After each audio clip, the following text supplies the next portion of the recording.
성도 여러분,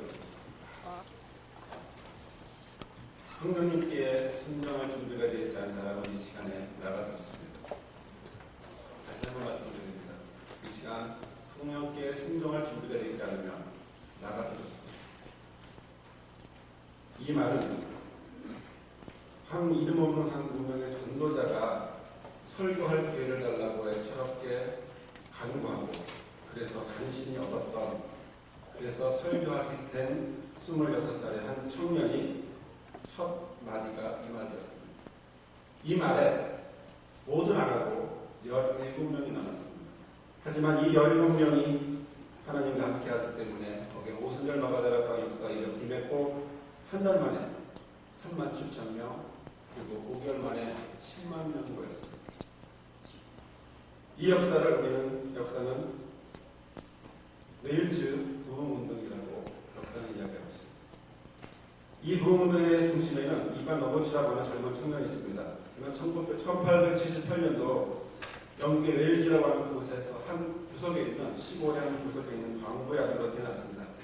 집안이 어렵기 때문에 12살 때부터 14남매 중에 9째 태어난 이 사람은 12살 때부터 방산 일을 해야 됐고 대장장 일을 해야 했습니다. 그러던 1904년 26살이 되던 어느 날 목회자 후배선이 되어서 대학 예비학교에 들어가게 되었습니다. 그에게 소원이 있다면 가난하게 살지라도 자기의 삶이 가난해도 내 모든 생애를 하나님 앞에 영광스럽게 하고 싶다, 영광스럽게 드리고 싶다라고 하는 영적인 욕망을 가진 이런 바람을 가졌던 사람입니다. 하지만 이 바람은 하루아침에 갑자기 생긴 것이 아닙니다. 당시 웨일즈라고 하는 곳에서는 신앙적으로 기독교 신앙 영역이 침체되어 있었어요. 그래서 그 모습을 바라보는데 이반 로버츠라고 하는 사람은 10년 동안, 다시 말하면 25살에 시작했기 때문에 15살 전에 14살, 15살 때부터 기도하기 시작했습니다. 그 10년을 기도했습니다. 기도의 전념에 또 남들은 놀고 있을 때, 남들은 당구장에 가서 아니 술집에 가서 놀고 있을 때 이 청년은 기도했고 밤새우며 성경을 연구했고 성령이 함께 해달라고 이렇게 강조했습니다. 그리고 목회자가 되는 그 훈련을 받으려고 출발했던 그해 하나님이 그에게 음성을 내리셨습니다. 즉각 고향으로 돌아가라. 하나님의 음성을 들은 이 이반 로버츠라고 하는 이 청년은 그 고향으로 가서 시골에 있는 그곳에 가서 모리아 교회, 자기가 다니던 모리아 교회에 가서 하나님의 말씀을 전할 수 있게 해달라고 간청을 하고, 그래서 이름 없는 그 사람에게 간신히 얻은 그 기회에 말씀을 전하게 되었습니다. 하나님은 이 보잘것없는 한 광부 청년, 광부 소년에게 하나님은 웨일즈의 존 웨슬리라고 하는 그런 영예로운 자리를 만들어주셨습니다. 그의 메시지가 간단합니다. 당신은 생각나는 모든 죄를 하나님 앞에 고백하라. 두 번째, 당신은 생활 속에서 좋지 않은 습관이 있다면 모두 제거해라. 당신은 성령께서 인도하실 때 즉각 순종해라. 당신은 그리스도를 증거하기 위해 대중들에게, 사람들 앞에 나가라. 이 간단한 메시지였습니다. 당시 한신문은 이렇게 기록합니다. 이반 로버츠라고 하는 무명의 청년이 있었습니다. 그 어느 날 하나님이 말씀하실 때 그는 순종했고 그는 사역의 사역으로 시작되었습니다.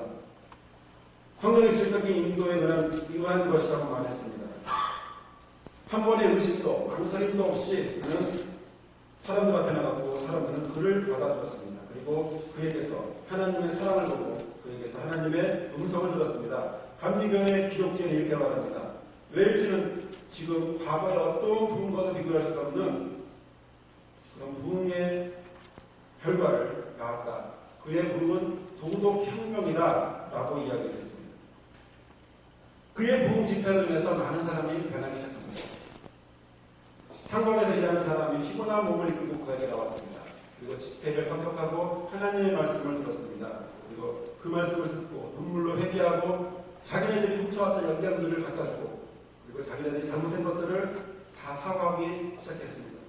또 주변에 자기 입술이 격한 말을 하던 그 입술을 순한 말로, 아름다운 말로 정화되고 또 그 지역은 사회적으로 자동으로 생기면서 술집과 당구장이 통통되고 복음을 전하는 자들로 바뀌고, 또 신부들은 이번에 예수님을 누가 믿었다라고 할 정도로 신문에 그 예수를 영접한 사람의 이름도 싫고, 젊은이들은 술집에 갔었지만 이제는 찬양과 기도 모임에 참석하고, 어린이들은 목사님 흉내내고, 그러면서 사람들이 기도 부대를 만들기 시작했습니다.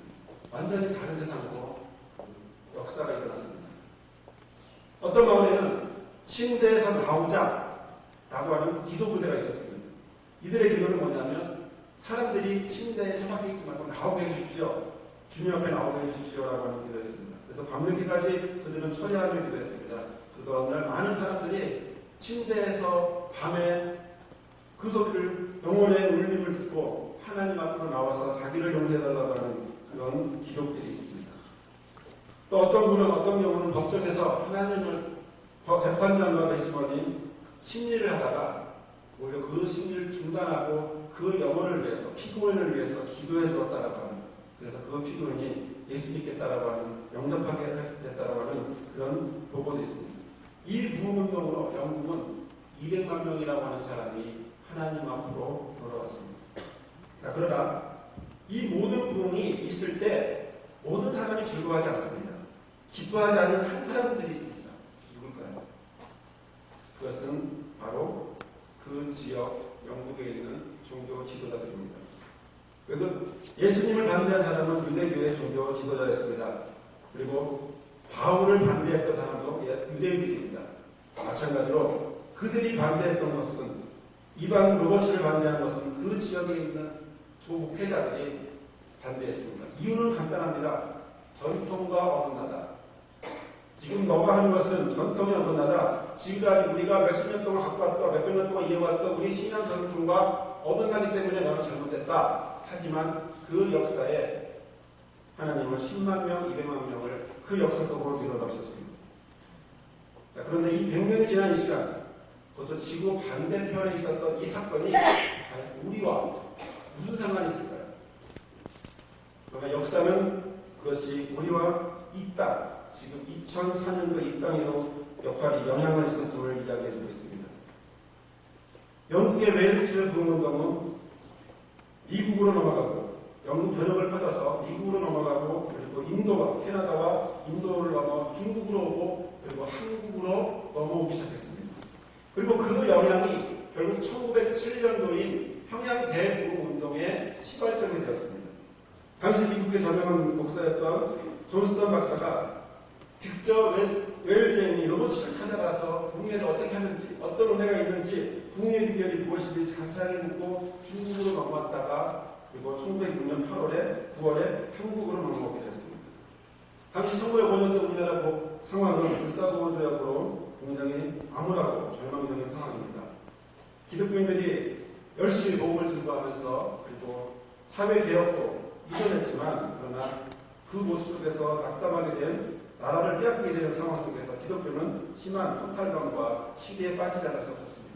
이럴 때 웨일즈의 부흥운동은 충격적인 소식으로 한국교회를 자극하게 됐고, 그리고 그 자극은 도전이 있었습니다. 하지만 순순히 그 사건 하나만, 존스턴이라는 분이 말씀을 줬기 때문에 한국교회가 바뀐 것이 아니라 1903년 이때부터 이미 원산에서는 기도운동이 시작되고 출발되고 있었습니다. 그 기도운동이 전국적으로 퍼지면서 그때 장대현교회, 평양 장대현교회 존스턴 목사님이 와서 이렇게 설교했습니다. 누가 조선의 교회를 부흥시킬 성령의 은혜를 받겠느냐? 누가 조선의 교회를 부흥시킬 성령의 은혜를 받겠느냐? 이때 이 음성을 듣는 순간 장로이면서 신학생이었던 길선주 장로님이 지체 없이 손을 들었습니다. 내가 하겠습니다. 그리고 존스턴 목사님은 그에게 축복 기도해주고, 장차 이 교회에, 이 조선 땅에 부흥운동이 일어날 것이라고 축복 기도를 해줬습니다. 그리고 그 다음 해에 1907년도에 평양에 있는 모든 장로들이 모여서 1,500명이 모여서 장대현교회에서 기도하기 시작했는데, 거기서 오순절의 역사가 일어나기 시작했습니다. 성령 충만과 회개와 성결이라고 하는 부분이 일어났고, 그리고 평양과 서울과 전국과 그리고 만주까지 이어지는 그런 성령의 역사가 있었습니다.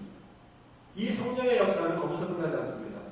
그 뒤에 있었던 1911년에 있었던 105인 사건과 19년에 있었던 3.1운동까지 기독교가 거기에 영향을 미치는 그런 결과를 낳았습니다.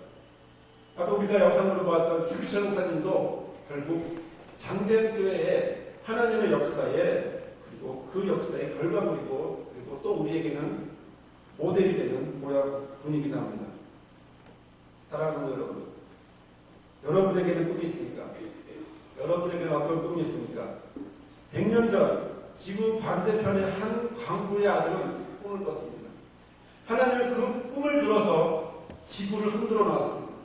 지구 전체를 세계 곳곳을 회개와 성결과 부흥으로 바꿔놨습니다. 시간과 공간을 초월하는 그런 은혜가 하나님의 역사가 위대한 역사가 바로 한 젊은이에게서부터 시작했습니다. 오늘 본문은 여기에 또 하나의 위대한 꿈쟁이가 있음을 말해주고 있습니다. 그는 꿈꾸고 있습니다. 메시아의 꿈을 꾸고 있습니다. 그 메시아가 이 세상에서 이 세상을 다스릴 꿈을 꾸고 있습니다. 메시아는 하나님 우편에 앉아 있습니다. 메시아는 모든 원수를 다스릴 왕입니다. 또 모든 왕들은 그의 손에 다쳐서 흩어져 죽어야만 하는 그런 능력이 있는 바로 메시아를 오늘 시편 기자는 기록하고 있고 고백하고 믿고 있습니다. 여기에 나오는 열왕은 뭘까요? 여기에 나오는 열왕은 세상의 주인입니다. 힘을 가진 자들입니다. 시편 110편에 나오는 이 열왕들은 힘을 가진 자, 세상을 자기 것이라고 외친 자들입니다.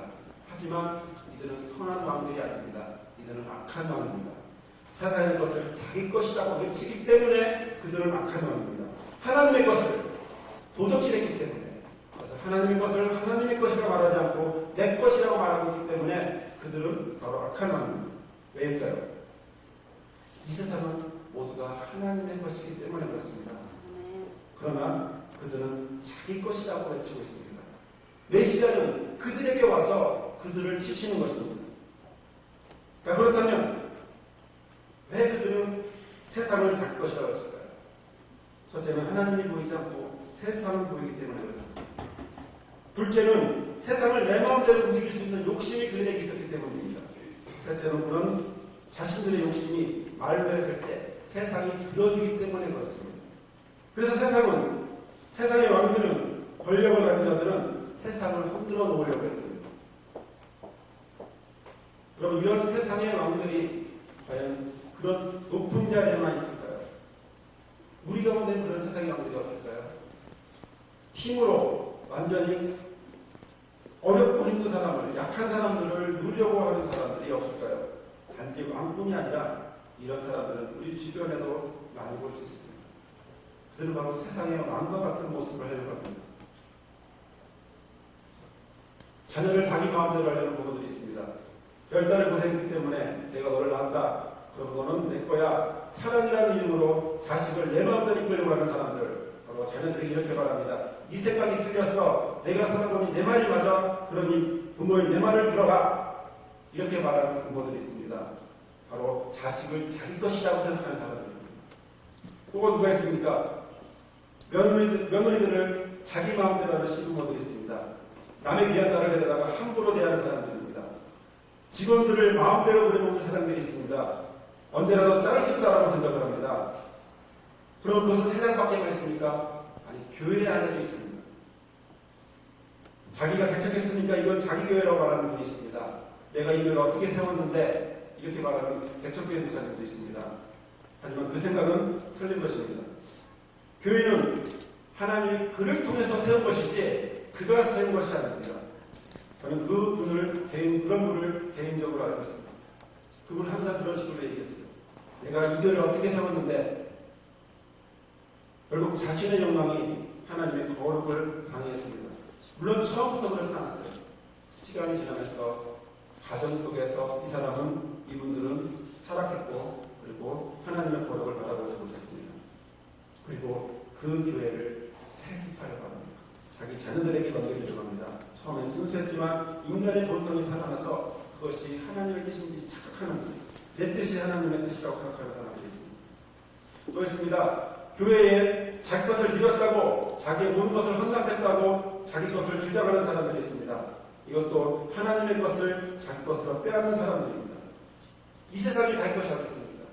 이 세상에 내 것이 어디 있습니까? 하나님이 허락하지 않았다면 무엇이 나의 손에 있습니까? 그렇지만 인간의 본성은 그렇지 않습니다.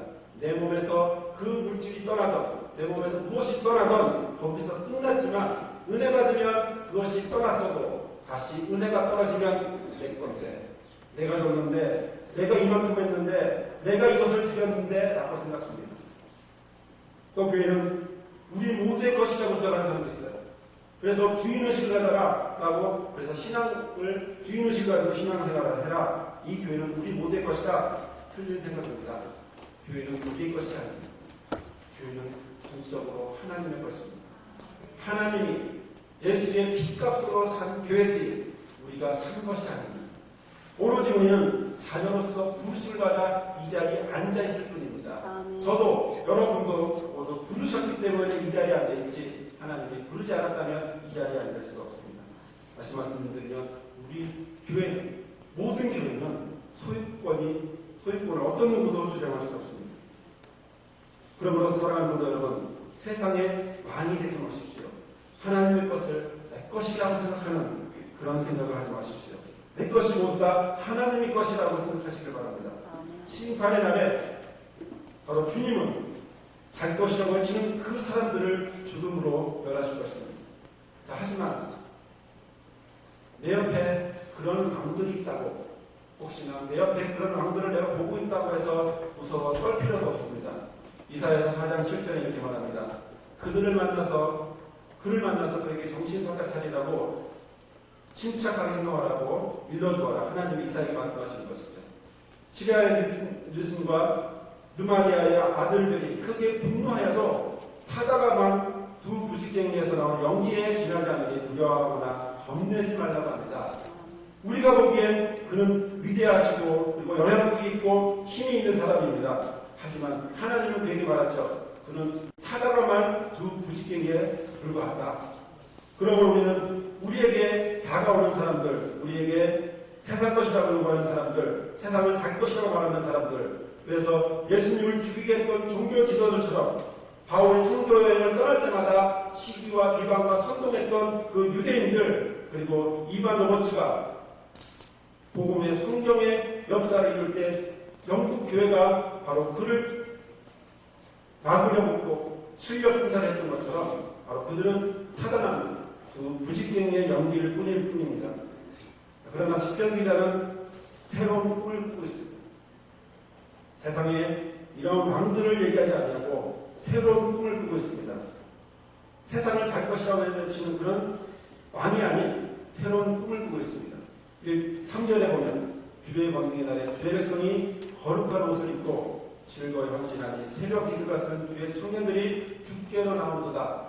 세상에 많은 왕들이 있지만 그러나 하나님이 꿈꾸시는 것은 바로 주의 청년들, 거룩한 옷을 입고 헌신하는 새벽 이슬 같은 주의 청년들을 그는 시편 기자는 꿈꾸고 있습니다. 여러분, 오늘 이 주의 권능의 날에 주의 백성이 무엇을 입고 있습니까? 3절의 말씀을 보면 거룩한 옷을 그들을 입고 있습니다. 이 옷이 뭘까요? 이 거룩한 옷이 뭘까요? 그것은 바로 예수의 옷입니다. 예수 그리스도의 옷입니다. 로마서 13장 14절에 이렇게 말합니다. 오직 주 예수 그리스도로 옷 입고 정욕을 위하여 육신의 일을 도모하지 말아라. 예수의 옷을 입고 거룩해질 때 세상 것에, 세상 정욕에, 그리고 육신의 것을 쫓지 말라고 합니다. 만약 우리가 좋은 옷을 입었다고 합시다. 바로 그 옷을 입고 내가 피곤해, 내가 힘들어, 그래서 길바닥에 두루 사람이 어떻습니까? 좋은 옷을 입었으니 그 옷에 맞게, 품격에 맞게 우리는 행동해야 합니다. 군인은 군인답게, 학생은 학생답게, 기독교인은 기독교인답게, 목사는 목사답게, 장로와 권사는 장로와 권사답게, 성도는 성도답게 옷을 입었기 때문에, 예수의 옷을 입었기 때문에 그 옷에 맞도록 행동을 해야 합니다. 자, 그러면 이 거룩한 옷, 바로 예수의 옷을 입은 사람들은 누군가요? 바로 주의 백성들입니다. 구체적으로 말하면 예수의 옷을 입은 사람들은 완전 무장한 하나님의 전신갑주를 입은 주의 군사들입니다.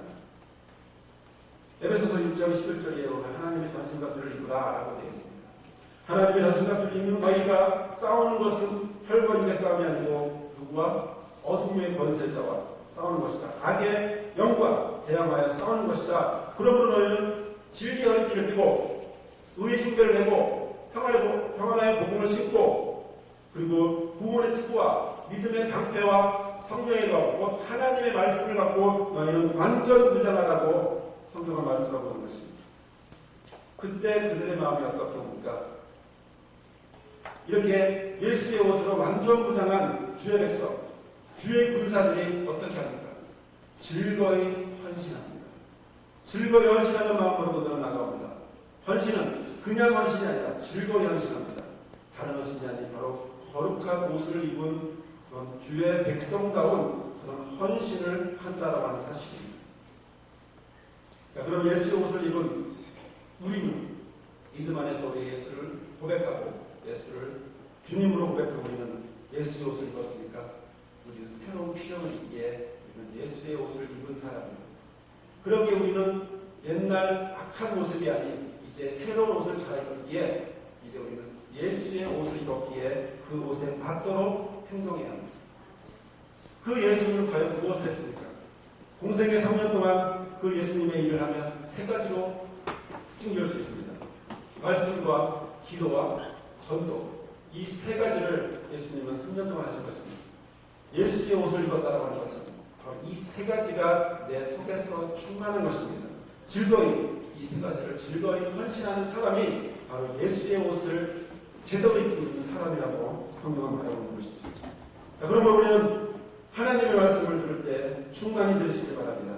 주님은 말씀합니다. 너희가 내 말에 거하면 내 제자가 된다라고 말씀합니다. 내 말에 거하지 않으면 그럼 너는 내 제자라고 말할 수 없다는 것이죠. 1년 믿던 10년, 20년, 심지어 60년, 70년을 믿던 그것이 중요한 것이 아니라 내 안에 있어라, 내 말에 있어라, 내 말씀에 하나님의 말씀이 있어라. 그러면 너는 예수의 옷을 입은 내 제자라고 말하는 것입니다. 우리는 사도행전 14장의 말씀 보면 예배의 자세가 무엇인지 알 수 있습니다. 하나님은 바울의 전도를 통해서 열심히 복음을 듣는 사람을 14장에서 이야기하고 있습니다. 그는 나면서부터 안진뱅입니다. 그는 성경을 14장을 자세히 보면 바울은 그를 똑바로 보고서 고침을 받을 만한 믿음이 그에게 있는 것을 보고 그리고 그것을 보고서 큰 소리로 두 발로 똑바로 일어나 서십시오라고 말했습니다. 그러자 그가 벌떡 일어나서 움직이기 시작했고 걷기 시작했습니다. 그러고 보면 거기서 보면 바울과 그 장애인은 말씀을 전하는 그 사이에 눈이 마주쳤다라고 하는 사실을 볼 수가 있습니다. 눈을 마주쳤기 때문에 바울은 그 장애인이 바로 구원받을 만한 건강을 얻을 만한 믿음이 있는지 없는지를 그 눈을 통해서 알게 된 것입니다. 말씀을 들어야 하는 자세도 바로 이렇습니다. 우리의 말씀을 전하는, 말씀을 들을 때 우리의 자세도 이래야 합니다. 말씀을 전하는 자가 중요한 것이 아니라 그 말씀을 전하는 자를 통해서 하나님을 보아야 합니다. 그 말씀이 그 입을 통해서 전파될 때, 전해질 때 하나님은 저와 여러분에게 하나님의 말씀으로, 살아있는 말씀으로 전해지기 때문에 그렇습니다. 그런데 혹시 예배 시간에 고개를 숙이는 분들이 있어요. 세상에서 보면 고개를 숙인 사람이 두 가지 경우가 있습니다. TV에서 보면 경찰관 앞에서 제게진 사람들 고개 숙이고 있습니다. 큰 죄를 졌기 때문에 도저히 고개를 들을 수 없죠.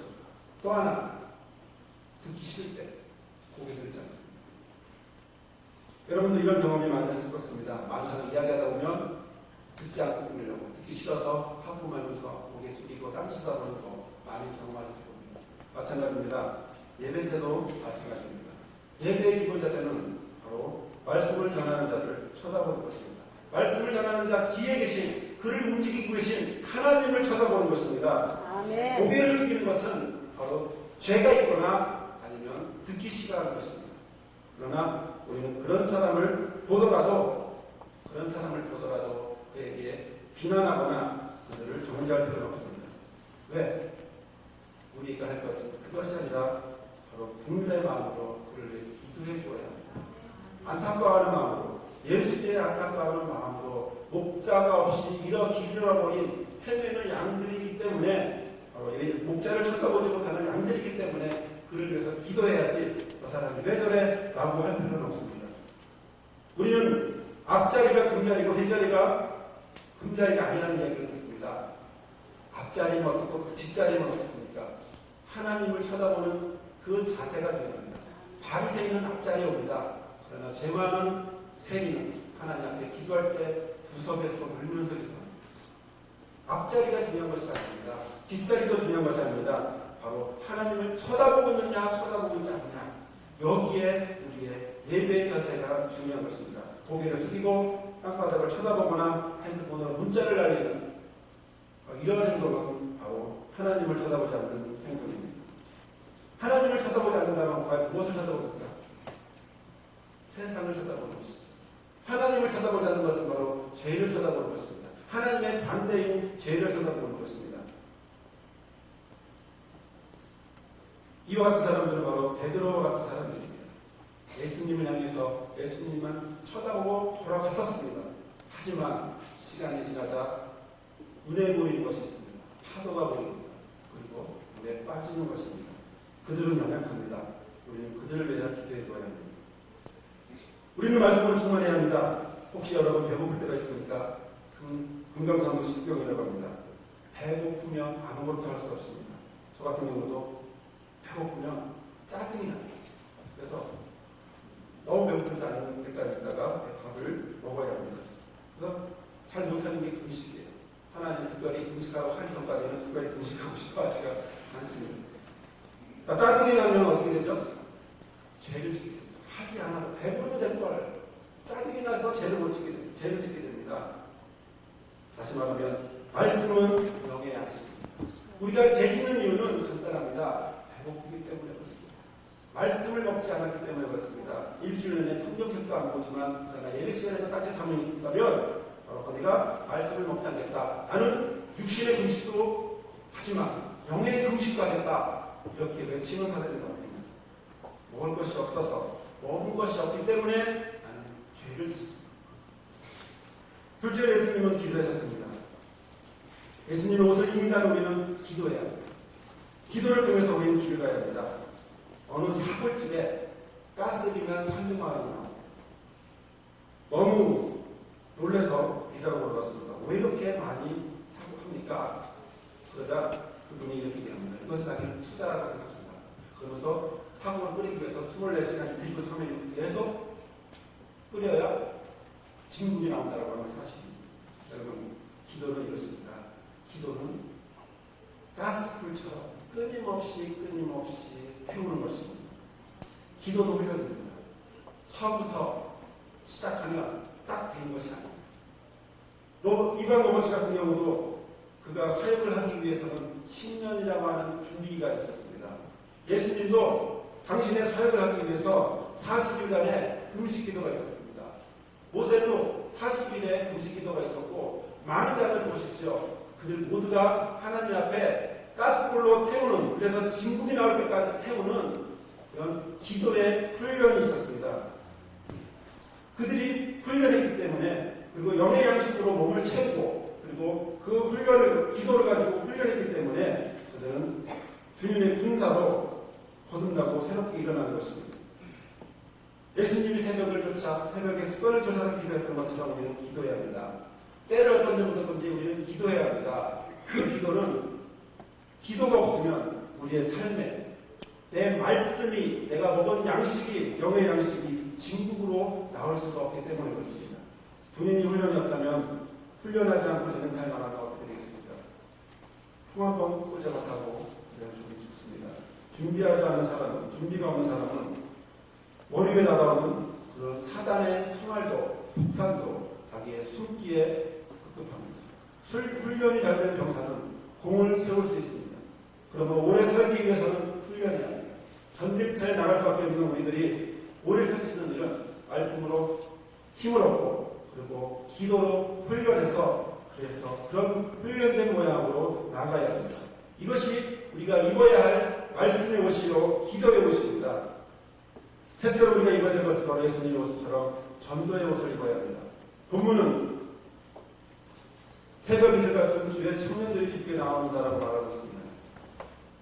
이 말은 아침에 동이 될 때 새벽 이슬이 온 지면에 맺히듯이 주의 청년들이 젊은이들이 임금님에게로 나옵니다. 이렇게 얘기하고 있는 것입니다. 시편 기자는 바로 이것을 꿈꾸고 있습니다. 세상 아무들을 꿈꾸지 않습니다. 세상을 소유했다고 자랑하는 마음들을 꿈꾸지 않습니다. 오직 예수의 옷을 입은, 오직 예수의 입을 거룩한 옷을 입은 그 사람을 꿈꾸고 있습니다. 온 지면에 가득한 새벽 이슬같이 맺혀질 그런 젊은이들을 꿈꾸고 있습니다. 시편 기자의 꿈은 바로 새로운 주의 백성들이, 주의 군사들이 하나님 앞으로 나오는 것을 꿈꾸고 있습니다. 성도 여러분, 어떤 꿈을 꾸고 있습니까? 여러분의 꿈은 무엇입니까?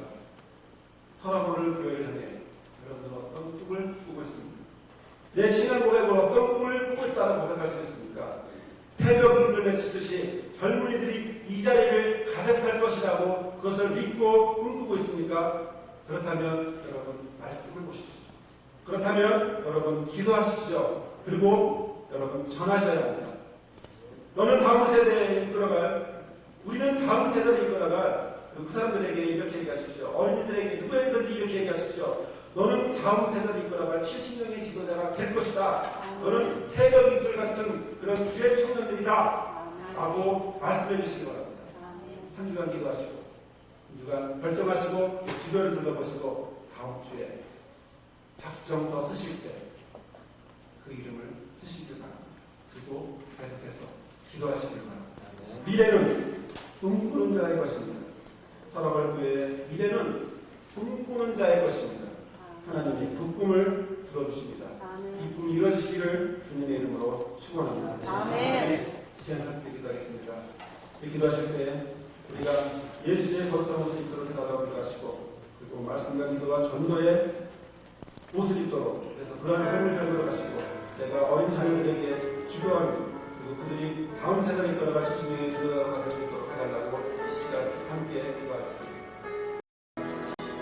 거룩하신 하나님 감사합니다. 주님, 이 시간 우리가 예수의 옷을 입기를 원합니다. 거룩한 옷, 바로 예수의 옷을 입고 주의 백성, 주의 군사가 되기를 원합니다. 말씀과 기도와 전도를 통하여 다음 세대를 이끌어갈 70명의 전도들을 우리를 통하여 베풀 수 있도록 하기를 원합니다. 우리 서로의 교회를 통하여서 하나님의 일꾼들이 나오기를 원합니다. 아버지여, 내가 이 때를 위하여 주 앞에 헌신하며 즐거워 헌신하는 주의 젊은 청년들 될 수 있도록 주여 인도하여 주옵소서. 예수님의 이름으로 기도드립니다. 아멘.